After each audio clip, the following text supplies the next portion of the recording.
let me tell you about something that happened in our town, something that still haunts those who survived to tell the tale. It started on what seemed like a normal Tuesday afternoon. A group of us were hanging out in the student lounge when Jessica frantically turned up the volume on the TV. The news anchor's voice was grave. 15 people have vanished without a trace in the forest adjacent to Riverside High School. We all looked at each other, remembering the strange noises we'd been hearing from those woods during lunch break. The next night, we decided to meet up at Mike's house, which backed right up to the forest. That's when things started getting really weird. It began with scratching sounds on the back door. Not like an animal, more like human nails. Then came the screams. God, those screams. They echoed through the trees, unlike anything we'd ever heard before. We ended up hiding in Mike's closet, 6 of us crammed together, barely breathing. None of us dared to move until morning. When we finally got the courage to call the police, they found something disturbing. Deep claw marks in the door, surrounded by what looked like dried blood.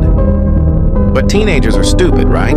Instead of staying away, we decided to investigate the forest ourselves the following night. Safety in numbers, Jake had said. What a joke that turned out to be. We split up into pairs, the classic horror movie mistake. When it was time to regroup, only 3 of us returned. The police found what was left of our friends 2 days later.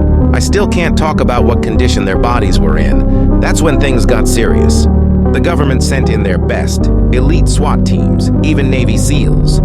They went in heavily armed, confident they could handle whatever was out there. But they weren't prepared for what they found. A twisted, demonic figure standing before an inverted cross, performing some kind of ritual. The sounds of gunfire echoed through the forest that night, but it didn't matter. None of those trained soldiers made it out alive. The thing, it didn't stop there.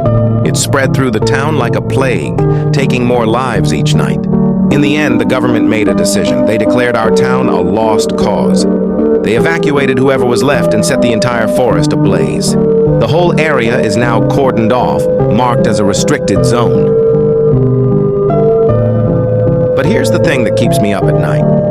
Some say that on quiet evenings you can still hear those screams coming from the charred remains of the forest. And sometimes, just sometimes, people report seeing a dark figure standing among the dead trees, waiting, watching, planning its return.